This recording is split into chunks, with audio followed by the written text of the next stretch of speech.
mais palpitantes da nossa realidade da pandemia Covid, que é a relação entre a eficácia das vacinas e as variantes Covid, o que nós sabemos no dia de hoje.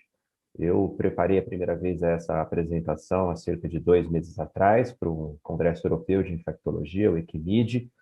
Os europeus estavam muito ansiosos para terem dados sobre a nossa variante, que agora tem nome de Gama, variante P1, e até agora, nesses últimos 2 meses, já refiz a aula umas 4, 5 vezes e acabei de refazer porque novidades saíram fresquinhas há poucas horas, né? Como o Sérgio me apresentou, eu sou chefe do Departamento de Infectologia aqui da Unesp, sou professor há muito tempo aqui nessa instituição, coordeno ambulatórios e enfermarias e UTIs Covid no Hospital das Clínicas aqui da Unesp, sou pela Sociedade Brasileira de Infectologia, membro do Comitê Especial de Covid-19 e também pela Associação Médica Brasileira, participo do Comitê de Monitoramento da Covid-19 e de um segundo comitê que traça as diretrizes para a Covid-19. Já faço o convite, nós acabamos de publicar as diretrizes para tratamento na fase da Covid leve, está lá no site, no website da amb.org, e também trabalho junto com o Ministério da Saúde, dentro da Conitec, no grupo assessor para o PCDT de Covid leve, que vai sair no máximo daqui um mês e meio. Vocês também vão ver esses trabalhos.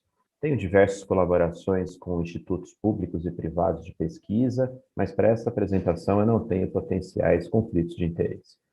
Nosso principal inimigo hoje, em tempos de pandemia, é o SARS-CoV-2, um RNA vírus da família beta-coronavírus. Ele tem uma série de proteínas estruturais e não estruturais, mas o que interessa mesmo para a gente olhar com mais atenção é a proteína spike, a proteína que faz a ligação com o receptor de angiotensina 2, ECA2, e essa spike ela pode ser alvo de diversas mutações que vão causar, então, a questão de variantes de atenção. Então, hoje, no nosso temário, nós vamos falar um pouquinho o que são essas variantes da COVID, a definição de variantes de atenção, falar um pouquinho sobre a alfa, beta, a gama e a delta, que são os nomes que a Organização Mundial de Saúde deu há poucas semanas para as antigas variantes que antigamente eram nominadas pelos países em que foram reconhecidas, em que surgiram, e finalmente entrar no tema de efetividade das vacinas nesse cenário das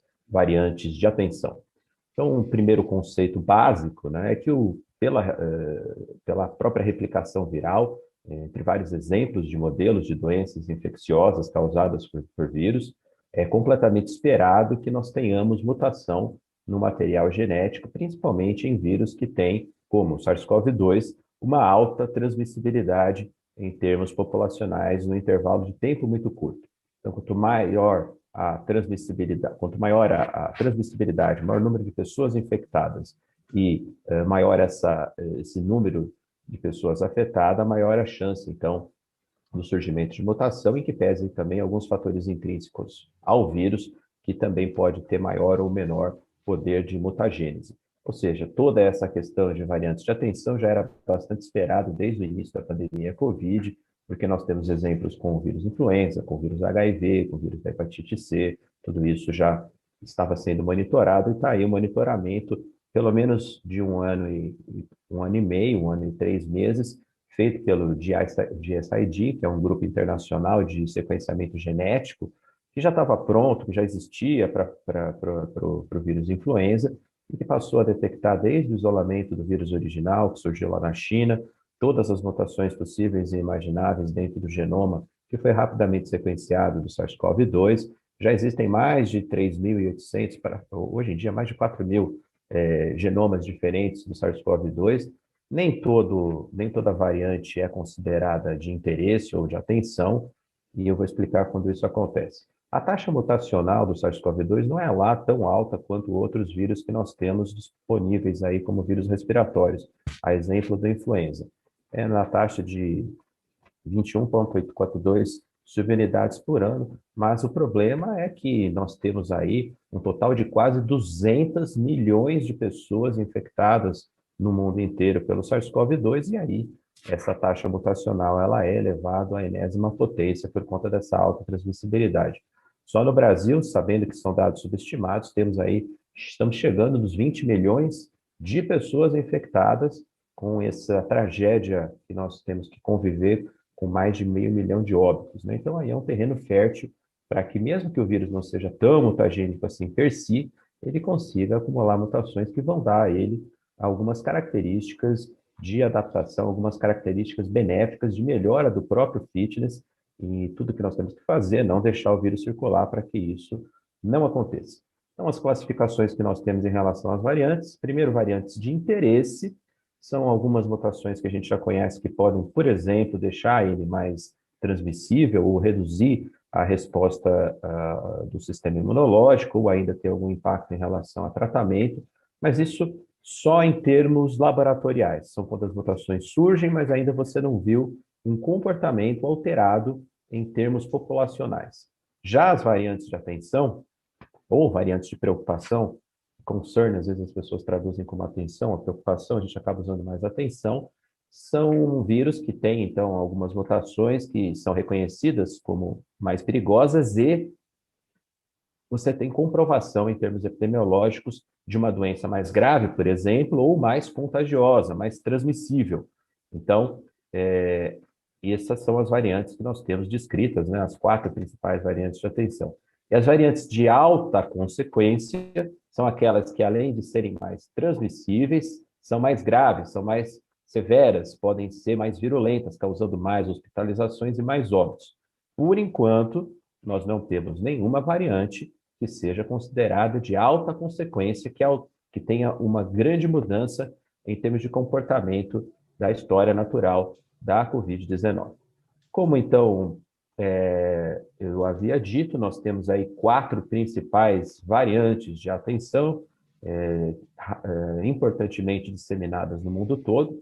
A primeira delas surgiu lá no final do ano, ou foi reconhecida no final do ano no Reino Unido, e agora ela tem o nome de Alfa.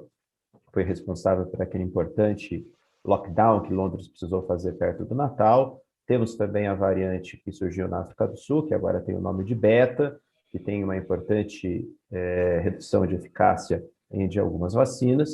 Temos a variante brasileira, antigamente conhecida como P1, agora tem o nome de Gama, e a variante indiana, que é a que vai dar mais preocupação para nós agora neste segundo semestre de 2021, por conta de ser uma variante extremamente transmissível, muito maior do que as suas irmãs. Então, chamada de variante Delta, é a que está impactando. Acabei de ver uma notícia do CDC, houve um aumento nos Estados Unidos de 97% no número de casos novos naquele país, sabendo que os Estados Unidos é um país que se vacinou rapidamente, não teve o mau exemplo do Brasil, foi rapidamente vacinado e mesmo assim o número de casos aumentando muito, ainda que o número de óbitos não venha seguindo essa mesma linha.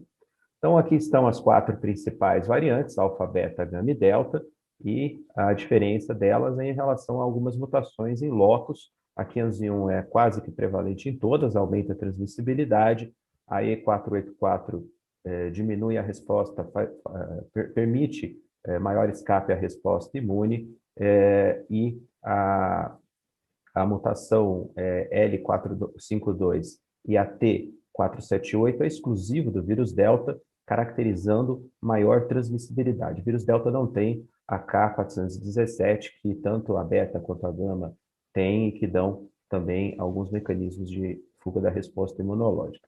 Então, o vírus alfa é um vírus mais transmissível, o beta e o gama também mais transmissível, com algum tipo de fuga de resposta imune, e o delta, completamente diferente dos outros, é um vírus bem realmente distinto, principalmente impactante em relação ao aumento de transmissibilidade. Vejam como ele é mais transmissível. Então, aqui em amarelinho à direita, o vírus delta, ele tem, em comparação com o vírus original, 97% mais chance de transmissibilidade, ou seja, praticamente o dobro do que o vírus original, enquanto o gama, antiga P1, 38%, o alfa, o vírus britânico, 25%, e o beta, o sul-africano, 29%. É por isso que está havendo uma grande preocupação na comunidade internacional. O diretor da OMS, o Tedros, acabou também de se posicionar, dizendo que provavelmente nós vamos ter uma terceira onda no mundo todo, mas que países vacinados não vão pagar com um preço alto em termos de hospitalização, somente de maior número de casos. Mas aqueles países, por exemplo, que não iniciaram ou estão com a vacinação muito atrasada, vão provavelmente ter impacto em termos de vacinação. Isso porque, né, nós vivemos isso no passado, a gente já viu isso, essa curva de diversos países, incluindo o Brasil, e principalmente os picos quando as variantes surgiram. O Brasil teve um pico, nosso pico foi final de dezembro, começo de janeiro, fevereiro e março, por conta da variante P1. Isso aconteceu também, principalmente com o Reino Unido, com a variante Alfa, né? E com a Índia, com a variante Delta. Então, principalmente por conta de maior transmissibilidade, se você não tiver um cenário sem vacina, ausência de proteção induzida de proteção artificial, você vai ter um aumento do número de casos e um aumento de óbito por questão de mais pessoas suscetíveis e infectadas. E eu queria fazer uma série de considerações em relação a como as vacinas são avaliadas em termos tanto de eficácia quanto de efetividade, lembrando que essas palavras têm significado distinto em termos de avaliação de tecnologias de medicina. Então, todos aqueles resultados que a gente conheceu dos estudos de fase 3, dos ensaios clínicos randomizados de Coronavac, de Pfizer, de Oxford AstraZeneca, de Janssen, eram ensaios de eficácia, né, e que, obviamente, você fazia a vacina versus o placebo, e o outcome, desfecho primário, era a diminuição de casos, redução na taxa de pessoas que adquiriam qualquer tipo de Covid, principalmente Covid leve. Então, por exemplo, aquele 50,04% da Coronavac era episódio de Covid leve, os 95% da Pfizer também. Então, isso é a eficácia inicial das vacinas. Um segundo ponto que eu queria comentar com vocês é em relação a correlato de imunidade. O que é correlato de imunidade? Seria um exame que conseguisse traduzir do ponto de vista clínico uma excelente ou uma boa correlação em termos de desfecho do paciente. Por exemplo, o anti-HBs para hepatite B. Se eu vacino e tem uma taxa, um valor lá acima de 10 unidades internacionais, eu já sei que esse paciente provavelmente está protegido. Nós não temos isso na COVID.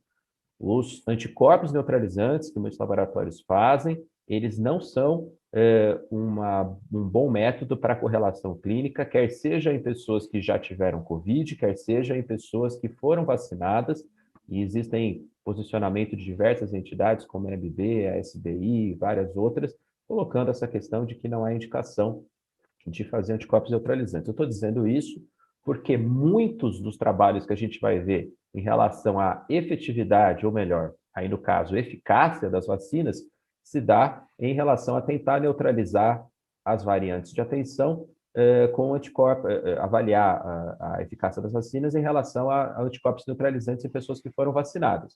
E a gente sabe que para a resposta imune contra a Covid não é só os anticorpos neutralizantes que contam, tem a resposta imune celular e muitos outros fatores. E o que importa realmente é a questão da efetividade. Redução de casos novos, redução de hospitalização, redução de internação em UTI e redução de óbito. As variantes de atenção, então, vieram como um novo desafio para todas as vacinas, porque todas as vacinas, sem exceção, foram desenvolvidas antes da emergência dessas variantes de atenção. Então, os ensaios clínicos randomizados foram conduzidos num ambiente em que provavelmente circulava somente o vírus original. O Brasil tem uma realidade bem distinta do resto do mundo. Nós temos aqui uma salada, um mix de vacinas de diferentes plataformas. Estamos com, até agora, 4 plataformas diferentes. Coronavac, vírus inativado, Oxford AstraZeneca e Janssen, que são vacinas de vetor viral, e a Pfizer, que é de RNA. Está chegando aí uma quinta, que também é de vetor viral, que é a Sputnik V. E além desse mix de vacina, nós temos circulação de diversas variantes de atenção. Tivemos a introdução da variante alfa, depois a criação, né, a nossa criação aqui da variante gama, da P1. Então, realmente, para conseguir acessar o que está acontecendo em relação à efetividade das vacinas, nós precisamos fazer estudos de vida real aqui no Brasil, por conta de toda essa questão que eu comentei. E também, junto com isso, uma alta vigilância de sequenciamento genético nos casos. E aqui é só um comentário daquilo que eu já falei no slide anterior, um comentário do Anthony Fauci, justamente dizendo que nós não devemos nos ater apenas em relação à atividade das vacinas com ensaios clínicos de laboratório que avaliam soro de pacientes vacinados versus as variantes, porque a resposta imunológica é muito mais que apenas a produção de anticorpos neutralizantes, e vocês vão ver que tem muitos exemplos de que algumas variantes de atenção têm menos, tem maior impacto em relação a pessoas que foram vacinadas com a vacina A, B ou C, mas quando você vai ver os dados de efetividade, isso não se traduz em resultado clínico. Então, aqui está o primeiro dado de efetividade que eu queria mostrar para vocês, um trabalho canadense que avaliou as variantes alfa, ele juntou a beta e a gama, porque eu já disse que são bastante parecidas do ponto de vista de mutação, e a delta, e avaliou a Pfizer, a Moderna e a AstraZeneca, tanto em relação a casos sintomáticos, quanto a hospitalização e óbito. E o resumo da ópera é que, tanto para infecção sintomática, COVID leve, ou hospitalização e óbito, independentemente da vacina ou independentemente da variante, você tem um percentual de efetividade, isso aqui são dados de vida real, mantidos. Então, veja que, mesmo contra a variante Delta, que é mais transmissível, 65% de redução de hospitalização ou óbito com a Pfizer, 72% com a Moderna, 88%, 60% com a AstraZeneca. Isso perde um pouco em relação a evitar a Covid leve, mas o que mais interessa, que é evitar hospitalização e óbito, a gente tem mantido esses achados. No Brasil, né, a gente discutiu que temos aí a salada de vacinas, nós temos alguns estudos iniciais, esse é um primeiro da Fiocruz, que avaliou a efetividade da vacinação global, tanto com a AstraZeneca quanto com a Coronavac, pacientes vacinados 2 doses, acima de 60 anos, uma efetividade em relação a reduzir a hospitalização e óbito de quase 80%, e a partir de 80 anos, 70,3%. Lembrando que no Brasil circula majoritariamente a variante gama, a variante P1, ou seja, essas vacinas são eficazes para essa variante. A mesma coisa foi publicada por um outro grupo também o pessoal da Universidade de Pelotas, mostrando que houve uma redução muito importante da mortalidade, de hospitalização e óbito por Covid, com a introdução principalmente dessas duas vacinas, que consistem mais ou menos em 92% a 93% das pessoas vacinadas, e no Brasil circulando, então, a P1. Temos os casos de estudos mais bem feitos, o Serrana, que é um estudo de efetividade propriamente dito, em que a população foi vacinada em massa. São dados não publicados no centro de contingência, mas houve uma queda de 80% nos casos sintomáticos, 86% de internação e 95% de morte, levando em consideração que lá circula praticamente 96%, 97% de P1. E aqui os dados nossos, de Botucatu, nosso projeto da Unesp, que vacinou em massa a população toda, a vacinação em massa aconteceu dia 16 de maio, ainda nós vamos ter a segunda dose da Oxford AstraZeneca, vacinamos mais de 110 mil pessoas, nós temos a cobertura vacinal aqui de 99,1% da população acima de 18 anos, com pelo menos uma dose, mas tem muita gente que já recebeu 2 doses, e veja a diminuição impressionante dos casos novos, em torno de 70% a 80%, e também da hospitalização em termos de 70% a 80%, mostrando que, obviamente, quando você faz uma vacinação em massa, que o Brasil devia ter feito antes, isso funciona. Existem outros estudos, como esse do pessoal da Fiocruz, do Júlio Croda, lá em Manaus, mostrando que apenas uma dose da Coronavac, numa situação em que circula muito a P1, aqui em Botucatu também, né, eu esqueci de falar, esses dados são todos com 89%, 90%, 95% de P1, e lá também em Manaus, praticamente 100%, apenas uma dose da Coronavac, que a gente sabe que é subótimo, já funcionou. E esse é o estudo que foi publicado no New England semana passada, do Chile, um estudo com cerca de 10 milhões de pessoas vacinadas, mostrando, e lá também só circulando a gama, a variante P1, e nós temos aí uma alta efetividade da Coronavac em termos de proteção contra a hospitalização e óbito na ordem de 80% a 90%.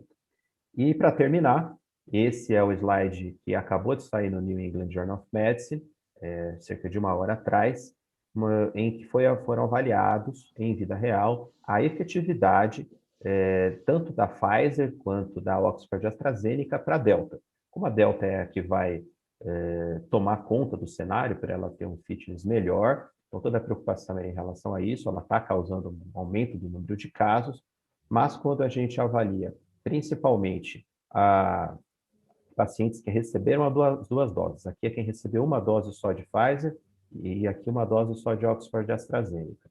E aqui quem recebeu duas doses. Então veja que, tanto para a variante alfa quanto para a variante delta, o poder de proteção contra hospitalização e óbito continua muito alto. Uma dose não é o suficiente, mas duas doses protege bastante, na ordem aí de 70% a 80%. Então o recado que fica é que para situações como a gente está vivendo agora, em que nós temos um vírus mais transmissível, é necessário que a gente vacine o maior número de pessoas possível com duas doses, porque mesmo contra essas variantes mais transmissíveis, pelo menos contra o desfecho mais importante, que é a redução de hospitalização e óbito, o benefício se mantém. O que provavelmente vai acontecer é um distanciamento entre o número de casos, então o número de casos vai aumentar bastante, mas sem um acompanhamento na curva de hospitalização e óbito. E só para falar que alguma coisa das vacinas de vírus inativado em relação à variante Delta, né, nós temos apenas notícias de mídia, né? O Instituto Butantan colocou que a Sinovac fez estudos em relação à efetividade, na verdade, eficácia da Coronavac em relação à variante Delta, tem uma importante diminuição do efeito neutralizante, como a gente discutiu, mas a gente precisa fazer aqui o trabalho de casa, né? A variante Delta no Brasil, até hoje de manhã, tinha 127 casos reportados, sequenciados.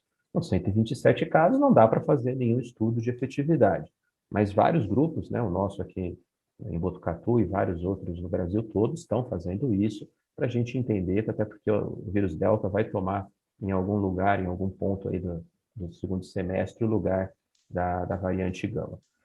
Mas a boa notícia vem lá da Índia.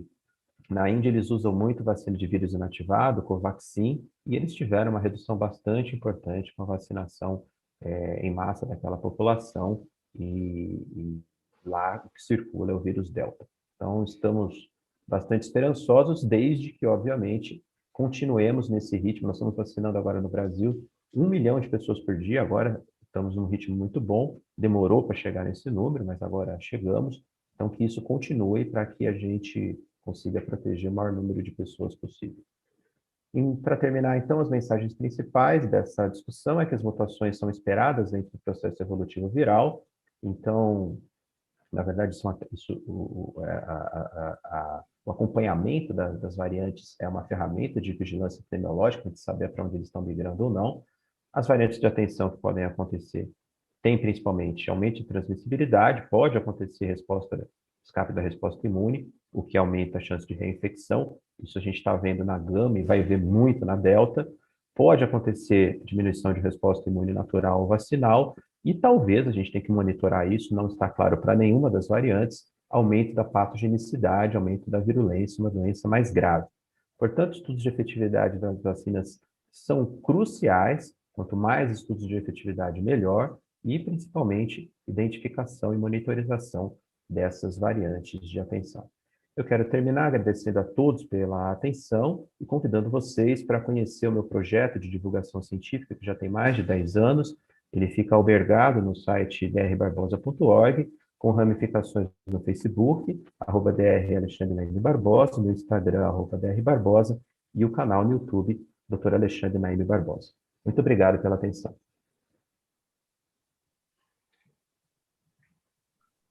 Obrigado, Alexandre, pela excelente exposição, super atual. Antes de passar a palavra, só dar um pitaco para estimular depois os colegas nas perguntas, só para que todos tenham ideia, em uma semana, a Delta no Brasil pulou de 2% para 12%. Então, nós tivemos um incremento importante. Então, esse é um dado substancial que vai impactar, muito provavelmente, no dia a dia do